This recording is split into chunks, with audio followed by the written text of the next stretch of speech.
Qala ya bunayya inni ara fil manam anni adbahuka fanzur madza tara satajiduni insyaallah. Qala ya abati fa'al ma tu'mar satajiduni insyaallah minas salihin satajiduni insyaallah minas sabirin.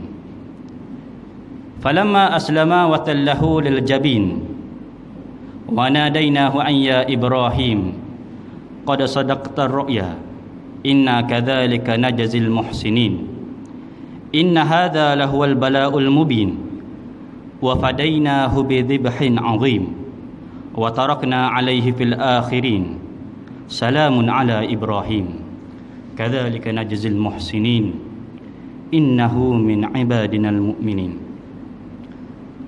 Shadaqallahul azim. Yang saya hormati Tuan Pengurusi Surau Al-Ikhwan Bandar Baru Sungai Buloh, seterusnya ahli jawatan kuasa Surau Al-Ikhwan, ahli jamaah surau, muslimin muslimat, ibu-ibu, ayah-ayah, adik-adik, kakak-kakak yang dirahmati Allah sekalian. Yang pertama-tamanya, marilah sama-sama kita mengucapkan kesyukuran yang tidak terhingga kepada Allah Subhanahu wa taala. Kerana dengan nikmat iman dan Islam dapat kita bersama-sama duduk dalam Baitullah, itulah rumah Allah Subhanahu wa taala, bagi kita mengerjakan apa yang disuruh oleh Allah Subhanahu wa taala. Dan kita tidak lupa berselawat ke atas junjungan Nabi Muhammad sallallahu alaihi wasallam, kerana dengan pengorbanan, dengan titik peluh, dengan kerahan keseluruhan hidupannya, dapat lagi kita bersama-sama duduk di dalam satu nikmat iman dan Islam. Dan begitu jugalah dengan para sahabatnya. Mudah-mudahan dengan kita mengingati Allah Subhanahu wa taala dan berselawat ke atasnya, moga-moga Nabi Muhammad sallallahu alaihi wasallam ingat pada kita hari esok nanti tak? Bila hari esok nanti, hari yang mana yaumala yang fa'umanun wala banun, hari yang mana tidak memberi erti kepada kita anak-anak dan benda, harta benda dan anak pinak, melainkan yang mendekat Allah fi qalbin salim, dalam keadaan hati yang selamat sejahtera. Tak? Hati yang selamat sejahtera di antaranya mereka yang berselawat ke atas junjungan Nabi Muhammad sallallahu alaihi wasallam. Ketika mana di tiang sirat, maka ada di kalangan manusia yang beriman kepada Allah, ada yang tergelincir juga. Tetapi ada yang diselamatkan oleh Nabi Muhammad sallallahu alaihi wasallam disebabkan kita berselawat ke atasnya, kita ingat kepada junjungan Nabi Muhammad sallallahu alaihi wasallam. Jadi sebagai gantilah ganti kepada Ustaz Roslan, Ustaz Saiful, Ustaz Saiful, Ustaz Saiful, kitab apa dia baca? Adi Ibn Katsir, tafsir Ibn Katsir, hadis. Hadis. Tak apalah, ini kita insya-Allah kita akan berkongsi ilmu secara umum lah, secara umum perkongsian. Memandangkan kita pun dah dekat dah nak sambut kemerdekaan dah, dan juga kita juga dekat nak sambut dengan Aidil Adha, dan dalamnya banyak sangat pengajaran-pengajaran. Jadi insya-Allah hari ini kita kongsi bersama-sama, kita rangkumkan semua yang mana boleh dalam masa setengah jam tau surah ni. Maknanya biasa isyak tahbih lah. 45 kena tanya juga tak? Aku biasa apa, lain surau lain orangnya lain masjid lain orang, jadi kita tanya dululah. Jadi Allah Subhanahu wa taala sebut dalam Al-Quran di dalam surah As-Saffat, menceritakan tentang seorang Nabi Allah, yakni Ibrahim alaihissalam. Saya sebut dalam surah Safat ni beberapa ayat itulah menceritakan tentang bagaimana Nabi Ibrahim alaihissalam diuji dengan begitu hebat. Tak? Selepas mana Nabi Ibrahim alaihissalam balik daripada dibakar oleh Namrud. Tak? Ketika mana Raja Namrud membakar Ibrahim alaihissalam, tetapi tidak berjaya. Tak? Tidak berjaya. Lalu Nabi Allah Ibrahim alaihissalam bagi tahu, sesungguhnya aku nak bertemu dengan Allah Subhanahu Wa Taala. Tak? Maksudnya nak menghadap dalam keadaan hati ni kecewa sangat. Tak? Bila mana kaum dia tidak menerima dakwah, bila mana Namrud dan kaum dia tidak menerima seruan Islam yang dibawa oleh Nabi Ibrahim salam, rasa kecil hati. Tak? Kalau tak terima saja tak apa, tak ada masalah. Tak? Ni nak pergi bakar. Tak? Nak pergi bakar kawan tu. Tak? Pasal apa? Pasalnya Namrud tak dapat berhujah dah, mati akal dengan Nabi Ibrahim. Tak? Macam bagaimana kalau kita tengok, tak, kita ingat kisah Nabi Ibrahim, tak, ketika mana dia pergi rosakkan berhala-berhala. Tak?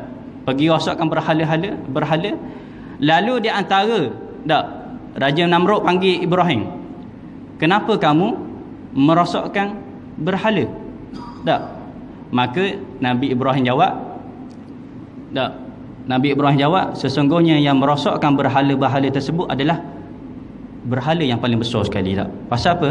Nabi Ibrahim tinggal satu berhala, lepas tu Namrud panggil dan dia bagi hujah begitu supaya nak bagi tahunya, hey Namrud, yang kamu sembah ni adalah patung biasa saja. Tetapi apa kata Namrud bila mana Nabi Ibrahim bagi tahu gitu? Namrud bagi tahu bagaimana satu anak patung, maksudnya berhala. Tak? Di dalam bahasa Arab dipanggil asnam, berhala-berhala. Tak? Boleh memecahkan patung yang lain. Tak? Sedangkan patung tersebut hanya berdiri situ saja, tak bergerak orang. Secara logiknya macam tu. Tak? Secara logiknya patung tak boleh buat apa-apa, tetapi kena balik, kena semula. Maksudnya soalan Nabi Ibrahim itu nak bagi tahunya, nak buka sikit minda Namrud bahawa yang kamu sembah tu tidak mampu berbuat apa-apa, melainkan kamu ambil berhala tu sebagai penyembahan sahaja. Tak? Dan syirik kepada Allah Subhanahu Wa Taala. Tak? Lepas daripada tu, tak? Lepas daripada Nabi Ibrahim kecewa. Tak? Nabi Ibrahim kecewa dengan Namrud dan semua. Tak terima dakwah Nabi Ibrahim AS. Dan langsung kalau kita dengar cerita, tak, daripada tafsir-tafsir Al-Quran, tak, di antaranya tafsir Ibn Katsir yang menyatakan bahawa kerajaan Namrud lepas tu dimusnahkan dengan seekor namus. Apa namus? Namus iaitulah seekor nyamuk. Kalau kita katakan nyamuk Aedes lah, nyamuk Aedes. Yang nyamuk Aedes yang memusnahkan kerajaan Namrud. Tu hebat tak kuasa Allah SWT. Hantar nyamuk je, tentera nyamuk, namus. Hantar nyamuk, itulah nyamuk Aedes, supaya serang, hapuskan semua tentera Namrud dan sekali-sekali Namrud. Habis. Pasal apa? Tak ikut dakwah, tak ikut cara hidup yang mana Nabi Ibrahim ajar. Pasal apa kak? Minta maaf, saya orang Terengganu sebenarnya. Yang Haji bagi tahu tu, anak cucu kepada Pak Ya tu seorang lagi kawan saya. Minta maaf silap maklumat tu. Takut bila silap maklumat ni faham-faham lah. Jadi saya ni orang biasa je, cumanya ngaji sama dengan cucu anak Pak Ya. Surah. Yasir bin Abdul Manan. Dan dia merupakan senior saya lah. Senior saya di Universiti Al-Iman. Ketika itu alhamdulillah Universiti Iman terkenal lah dengan Syekh Majid Az-Zandani. Haji pernah datang. Dia datang sini. Di antara Jamiah Himah ni, pasal apa terkenalnya Syekh Majid Az-Zandani, dia sebenarnya dia pakar dalam ilmu perubatan. Dan bidangnya adalah farmasi. Tetapi nak beritahu hebat tak hebatnya dia ni, sehingga kan terkenal di seluruh dunia. Dengan sebab dia bawa satu ilmu, bukan ilmu baru. Bukan ilmu baru, tetapi ilmu yang dinamakan I'jazul Quran. I'jazul Quran, bagaimana dikaitkan Al-Quran dengan saintifik. Dikaitkan Al-Quran dengan saintifik ni. Bila mana dikaitkan Al-Quran dengan saintifik? Kerana banyaknya ayat-ayat yang menceritakan tentang kekuasaan Allah Subhanahu Wa Taala dari sudut alam, kecakrawala dan sebagainya. Tetapi pada zaman Nabi Muhammad SAW, mereka beriman dengan ayat-ayat ni tanpa ada kajian. Bila mana Syekh Majid Az-Zandani bawa ilmu ni, dan dia bukanlah seorang pengkaji. Maksudnya bukan pengkaji. Yang mengkajinya adalah orang-orang barat. Maksudnya dia berkawan dengan profesor-profesor yang alim, yang tahu dalam bidang-bidang tertentu. Di antaranya dalam bidang, terutama dalam bidang janin. Dalam bidang janin. Dan disebutkan dalam Al-Quran 1400 tahun tentang janin. Bagaimana satu persatu. Mudghah, alaqah dan sebagainya. Itu adalah bahasa-bahasa Al-Quran yang dikatakan di antaranya mudghah, seketul daging. Dan ada bahasa saintifiknya. Maka diceritakan dalam Al-Quran dah 1400 tahun. Maka dirungkaikan kalau kita belajar dalam bab ni, di antaranya Ustaz Yasir memang dia pakar, dia alim dalam bab ni, dia mengkaji. Saya pun sikit dalam bab I'jazul Ilmi. Jadi begitulah nak bagi tahunya hebatnya di antaranya Syekh Majid Az-Zandani yang merupakan pengasas Jamiah Al-Iman. Jadi kita balik semula kepada ayat Quran. Ayat Quran yang dibacakan tadi. Allah Subhanahu Wa Taala kata, wahai Tuhanku, kurniakanlah kepadaku anak yang terhitung dari orang-orang yang soleh. Dan Allah Ta'ala cerita bagaimana Nabi Ibrahim lepas dia bertemu Namrud, maka dia bersendirian dan dia pohon kepada Allah SWT dengan doa ni, Rabbi habli minas solihin. Ini di antara doa yang diajarkan oleh Nabi Ibrahim AS. Dan kita pun boleh juga doa ni kalau tak ada anak. Ustaz saya pernah mengajar dulu dah. Ada seorang ustaz saya pernah mengajar di Terengganu. Masa dia kahwin pada tahun 2004. Saya masa tu baru tak silap. Kata apa tengok. 2004 dia kahwin sampai sekarang tak ada anak. Selama 13 tahun. 13 tahun lah, 2004 2016 dah. Campur 2016. 13 tahun tak ada anak. 13 tahun tak ada anak. Bagaimana Allah Ta'ala uji kepada orang yang tak ada anak. Allah. Ada anak ni nikmat tak? Betul tak? Kalau tahu ada nikmat tak nikmat, tanya apa? Gembiranya bila dapat anak ni mengandung, lahirkan anak, rasa gembira. Ni 13 tahun. Tetapi Nabi Ibrahim disebutkan di dalam tafsir Ibn Katsir, umur yang Nabi Ibrahim tunggu sehingga 86 tahun. 86 tahun barulah Allah Ta'ala makbulkan. Masa tu umur Nabi Ibrahim lah 86 tahun. Adapun riwayat yang menyatakan tak ada riwayat yang menyatakan Nabi Ibrahim kahwin dengan Siti Hajar dan Siti Sarah umur berapa. Kalau ada tu riwayat tu mungkin lemah lah. Lemah. Tapi nak bagi tahu ada riwayat yang menyatakan Nabi Ibrahim tunggu punya nama umur 86 tahun baru dikurniakan Nabi Ismail AS. Haji umur apa? 57 baru. Jauh lagi nak umur 86 tahun. Tak tahu ada. Tak tahu ada ke tak tahu. Esok pun tak tahu ada lagi. 57. Siapa tua sekali dah ni? Haji umur apa? 74. Lagi 10 tahun lagi. Nak sama dengan umur Nabi Ibrahim. Baru dapat anak. Tapi anak berapa dah? Anak berapa dah?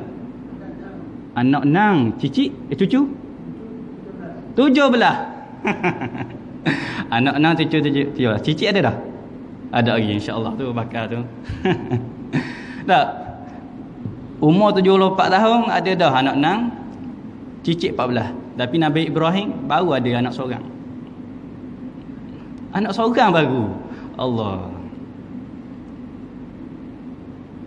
Cuba kita bayangkan kalau kita kahwin, biasanya bunyi sangat isteri lah tau.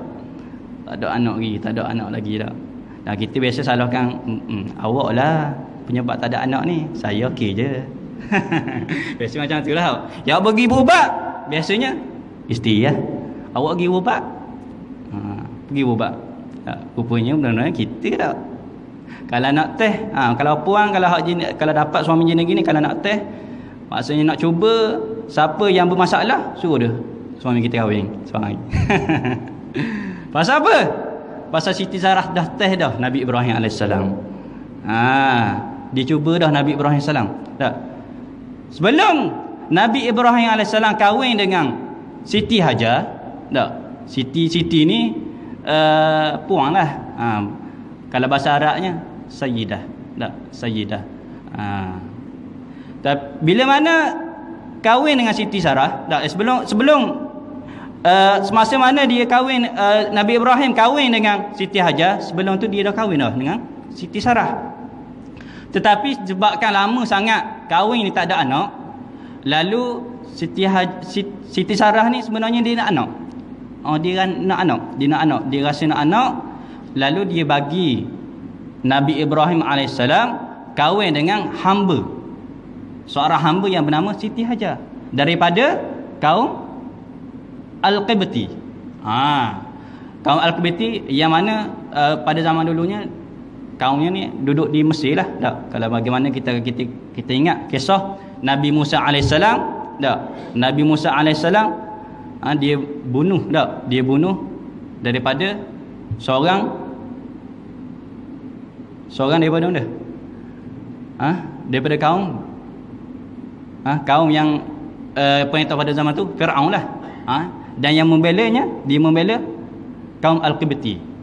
Bertemulah di antara tu. Nak bagi tahu yang kaum Qibti ni kulit hitam lah. Negro. Pasal dia apa, kalau Haji pernah pergi tak, Mesir ni dia hanya sepadang, maksudnya sebahagian kecil saja masuk dalam tanah Arab, Jaziratul Arab, tetapi sebahagian besarnya termasuk dalam benua Afrika. Sebab itulah Mesir terkenal lah kalau duduk jauh sikit daripada Kahirah tu sebelakangnya semua. Jadi akan bertemulah dengan sahabat-sahabat kita yang berkulit hitam. Jadi nak bagi tahunya, bila mana Siti Sarah tak rasa nak anak, maka diberi kahwin kepada Ibrahim dengan Siti Hajar. Lepas mana beberapa kemudian kahwin, tak, maka datanglah, tak, berita daripada Allah Subhanahu Wa Taala. Allah Taala kata, aku sampaikan kepadamu seorang berita yang gembira, iaitulah akan lahirnya anak yang sangat baik, Halim, anak yang sangat baik. Disebutkan di dalam tafsir ni, tak, fabasyarna hu bi ghulamin alim, bi ghulamin halim, maka kami sampaikan berita kepadamu wahai Ibrahim, seorang anak yang sangat baik, yang sangat baik, yang soleh. Maka bila mana Siti Sarah dapat tahu berita ni, bahawa Siti Hajar mengandung, maka datanglah perasaan cemburu. Orang gitu mula-mula beri dulu kahwin. Lepas tu mari rasa cemburu pula. Mari rasa cemburu. Sebab apa? Sebab dia dah lama kahwin tak dapat anak. Tetapi Siti Hajar walaupun daripada kaum yang kita katakan Siti Hajar ni tak comel pun. Yang comel Siti Harah lagi, Siti Sarah. Siti Sarah daripada kaum yang orang tu rupawang dan sebagainya. Tetapi tak dapat anak. Sebab dah tak dapat anak, dia rasa cemburu, takut Nabi Ibrahim lebihkan Siti Hajar dengan kepada dia, Siti Sarah. Orang betul tak? Betul tak? Pasal apa tak bagi kahwin? Antara sebab ni tak? Alhamdulillah tak? Alhamdulillah. Suami kita ada belakang anak. Jadi tak ada masalah lah. Tak ada orang kita kata tak ada point nak bagi tahu. Kalau hak kena mari ngaji malam ni, kalau tak ada anak boleh buat point ni. Boleh point. Ni Nabi bagi tahu dah ni. Supaya nak mudah anak, kahwinlah dulu, kahwin yang kedua. Insya-Allah lepas ni dapat anak.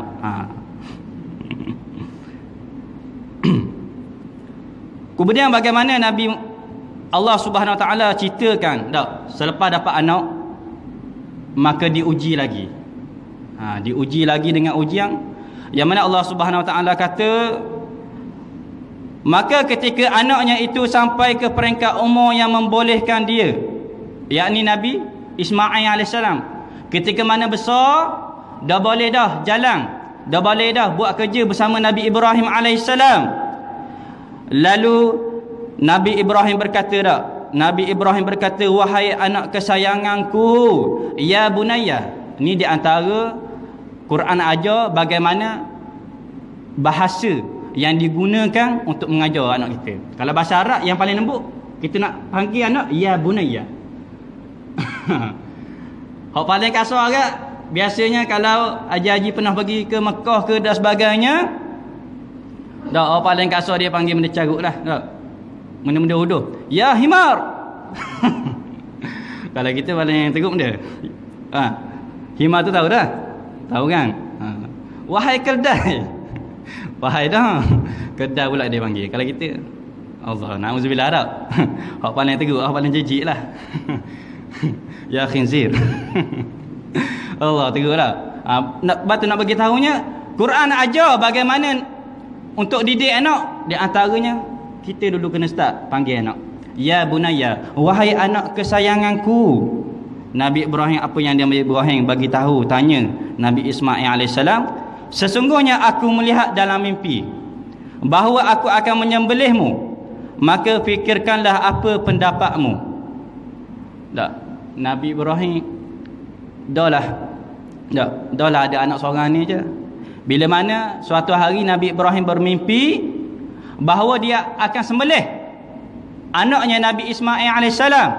Tak, dikatakan ini adalah wahyu, tak? Wahyu daripada Allah Subhanahu Wa Taala. Wahyu melalui mimpi.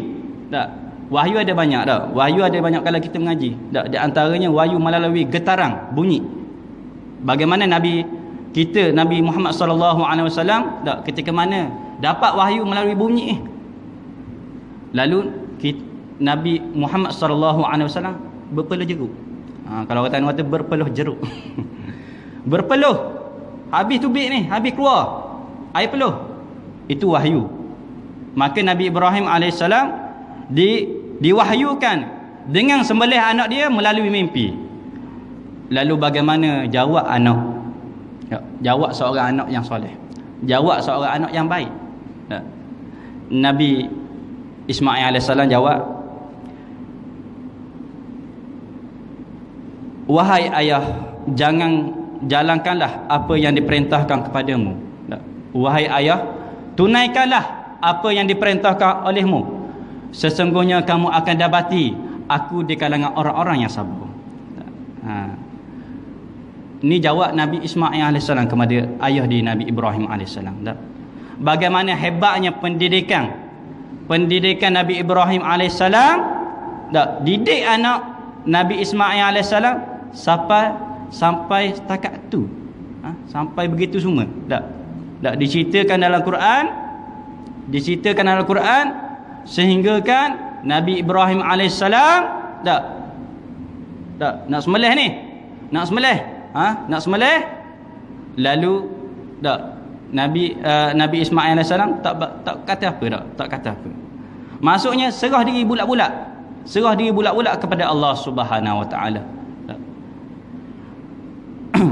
Kemudian Allah Subhanahu wa taala kata falamma aslama wa tallahu liljabin. Setelah keduanya berserah bulat-bulat menjunjung perintah Allah Subhanahu wa taala, dan Nabi Ibrahim merebahkan anaknya dengan meletakkan iringannya, mukanya di atas tumpuk tanah, kami sifatkan Nabi Ibrahim dengan kesungguhan azamnya itu telah menjalankan perintah kami. Baru Nabi Ibrahim rebahkan anak dia, tak? Kalau kita rebahkan seekor lembu macam mana tak? Kita rebah pipi ni jatuh ke tanah. Bila jatuh ke tanah, maka Allah SWT sifatkan bahawa Nabi Ibrahim ni memang sungguh-sungguh nak melaksanakan apa yang diwahyukan melalui mimpi Allah SWT. Ni di antara orang yang bersungguh-sungguh. Nak bagi tahunya, dalam perintah Allah Subhanahu Wa Taala kita kena laksanakan dalam keadaan bersungguh-sungguh.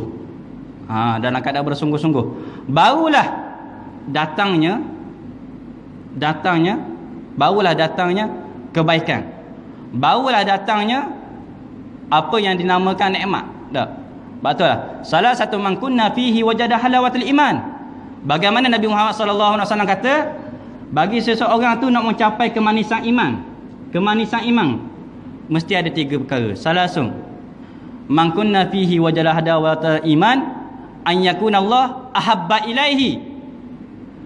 Yang pertama, Nabi Muhammad sallallahu alaihi wasallam bagi tahu, hendaklah kamu mencintai Allah dan Rasulnya ahabba ilaihi mimma siwahuma. Terlebih cinta daripada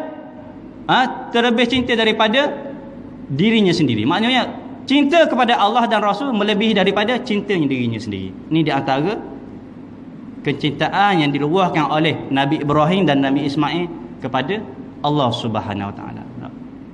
Kalau kita kalau kita pernah dulu kalau ayah kita suruh suatu benda yang tak masuk akal, mesti kita akan pertikaikan. Itu soalan pertama. Kita akan pertikaikan. Tetapi Nabi Ismail alaihissalam tak pertikaikan ayahnya Ibrahim alaihissalam. Tak pertikaikan, serah diri bulat-bulat. Pasal apa? Dia tahu ini adalah perintah Allah Subhanahu Wa Taala.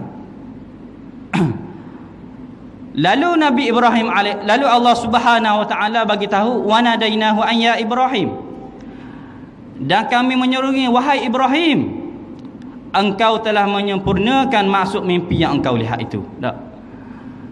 Lepas jatuh, Allah Ta'ala turunkan wahyu bahawa mu telah sempurna dah, kamu telah menyempurnakan apa yang Allah Ta'ala perintah melalui mimpi. Wa fadainahu bizibhin azim, dan kami telah tebus anak itu dengan seekor binatang sembelihan yang besar. Wa tarakna alaihi fil akhirin, dan kami kekalkan baginya nama yang harum dalam kalangan orang-orang yang datang kemudian. Salamun ala Ibrahim, salam sejahtera ke atas Nabi Ibrahim. Kadzalika najzil muhsinin, demikianlah kami membalas orang-orang yang berusaha mengerjakan kebaikan. Innahu min ibadinal mu'minin, sesungguhnya Nabi Ibrahim itu dari hamba-hambanya kalangan orang-orang yang beriman.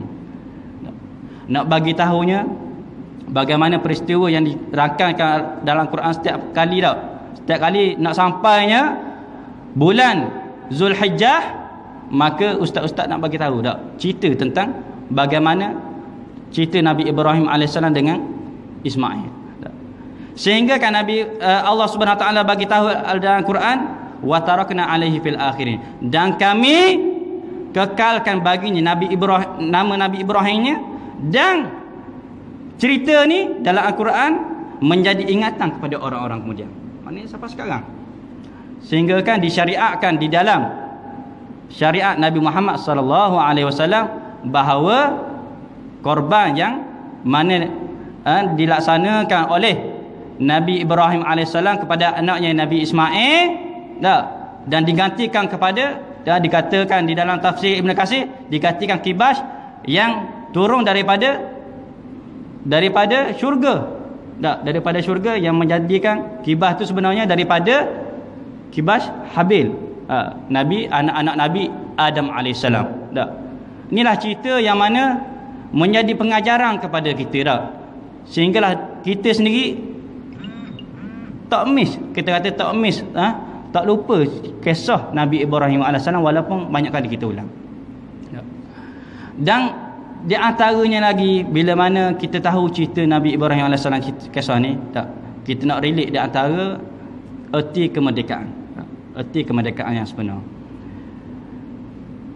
Bagaimana Nabi Ibrahim ajar kepada kita merdeka dari sudut pemikiran.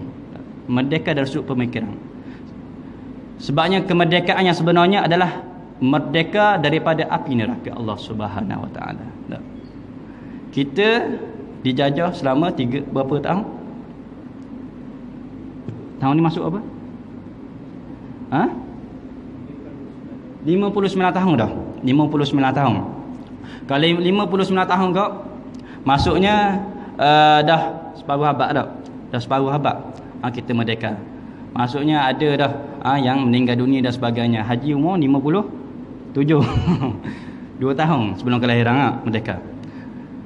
Tetapi walaupun kita merdeka daripada penjajah, tetapi apa yang ditinggalkan penjajah masih ada lagi sakit baki Walaupun kita duduk dalam kemerdekaan, tetapi kemerdekaan sebenarnya adalah kemerdekaan daripada diri kita sendiri. Bagaimana Nabi Ibrahim alaihissalam ajar bagaimana Nabi Ibrahim ajar kepada kita, walaupun tak berjaya berdakwah kepada Namrud dan sebagainya, tetapi Nabi Ibrahim tetap menjauhi daripada syirik kepada Allah Subhanahu Wa Taala, merdeka diri dia daripada kejahilan, merdeka dari diri dia daripada berbuat maksiat kepada Allah Subhanahu Wa Taala. Patuh akan syariat Allah Subhanahu Wa Taala, patuh akan perintah Allah Subhanahu Wa Taala. Bagaimana Nabi Ibrahim luahkan, selahkan patuh Nabi Ibrahim alaihissalam melalui perintah ni. Sehinggalah sampai kita di syariat korban.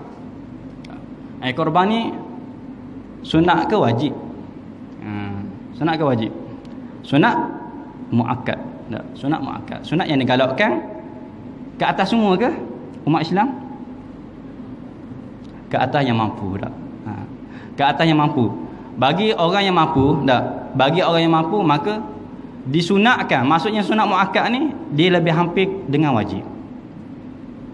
Bila mana dalam satu hadis, bagaimana Nabi Muhammad SAW sebut seorang yang sampai ada rezeki lebih, maksudnya rezeki luar, dan sampai untuk menunaikan, maksudnya boleh untuk menunaikan korban, lalu dia tak berkorban, maka Nabi Muhammad SAW bagi tahu dalam sebuah hadis ni bahawa janganlah kamu dekati solat fardu, solat Aidil Adha, taqrabuhunna salatihin. Maksudnya betapa besarnya syiar korban ni bagi orang-orang yang mampu. Nak bagi tahunya bagi orang yang mampu, maka kalau boleh buat korban. Jadi alhamdulillah kita di Malaysia sangat meraihkan korban ni. Tak ada masalah dalam bab ni, saya rasa. Di Malaysia. Bahkan bukan di Malaysia saja kita buat, di luar. Di antara di Kemboja, ada di NGO sampai Sudan dan sebagainya. Inilah hebatnya orang kita, orang Malaysia. Dalam bab kita nak bernema ni dan sebagainya. Bila mana seseorang buat korban lalu dibahagikan kepada orang miskin dan sebagainya, maka Allah Subhanahu Taala kata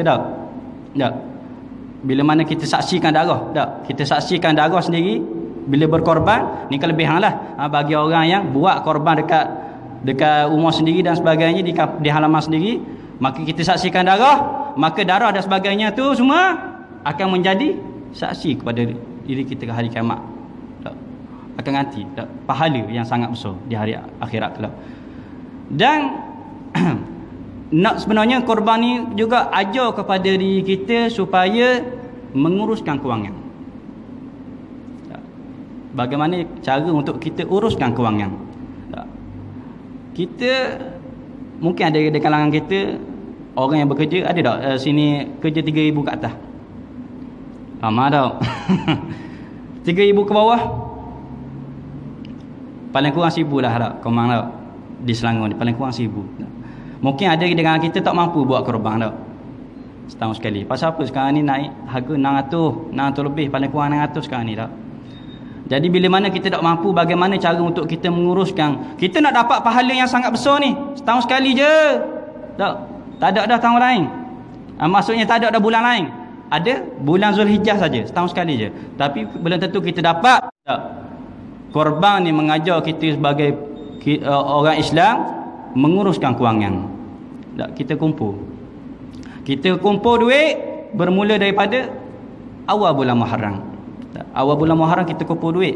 Kalau korban sekarang ni 600. Sebulan kita kumpul RM60. Ataupun sehari kita kumpul RM2. 60 darat 12 bulan, maka dapatlah 720. 720. Lebih dah situ lah. Walaupun kita tak mampu, walaupun kita tak ada di kalangan kita tak boleh nak buat korban, tetapi kalau kita pandai uruskan pengurusan kewangan, insya-Allah kita akan dapat kelebihan seperti mana orang yang berkorban juga. Insya-Allah. Jadi itu di antaranya pengurusan yang mana diajarkan kepada kita sebagai umat Islam. Jangan kita kata kita ni bila sebut orang Islam tak maju daripada orang lain. Bila kita sebut kita ni orang Islam, maka tak boleh maju daripada bangsa-bangsa lain, daripada orang-orang yang bukan Islam. Maka kita sebagai orang Islam ni bawa ni comel dah. Bawa comel dah. Bagaimana cara untuk pengurusan kewangan dan sebagainya. Pengurusan masa dan sebagainya. Sebenarnya dah ada dah dalam Al-Quran. Jadi inilah di antara apa yang korban, apa yang diajarkan oleh kita, bagaimana korban pada zaman sejarah korban pada zaman Nabi Allah Ibrahim alaihissalam. Kemudian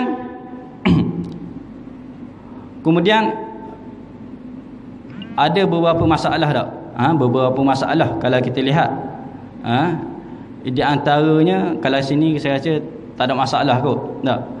Di antaranya kalau kita nak berkorban kita nak berkorban, di antaranya masalah yang disebutkan dalam hadis, bila mana kita dah masuk dalam 10 hari bulan Zulhijjah. 10 hari bulan Zulhijjah, kita tak potong kuku lagi ataupun kita tak potong rambut lagi. Maka bagaimana Nabi Muhammad SAW bagi tahu, bila mana dah masuk hari yang pertama dalam bulan Zulhijjah, maka bukan tak boleh potong kuku, maksudnya makruh kalau kita potong kuku, potong rambut bagi orang yang nak berkorban. Kalau orang tak berkorban, ikut anda lah nak potong dia pun. Tak ada masalah. Jadi ni kalau ni di antara apa yang kita perlu tahulah. Apa yang kita perlu tahu, bila mana seseorang yang berkorban dah masuk dah hari yang pertama dalam bulan Zulhijjah, maka tidak dibenarkan, maksudnya makruh. Makruh kita potong kuku dan potong rambut. Kalau nak buat juga tak ada masalah, tapi kelebihan tu tak dapatlah. Kelebihan seperti mana Nabi Muhammad SAW bagi tahu.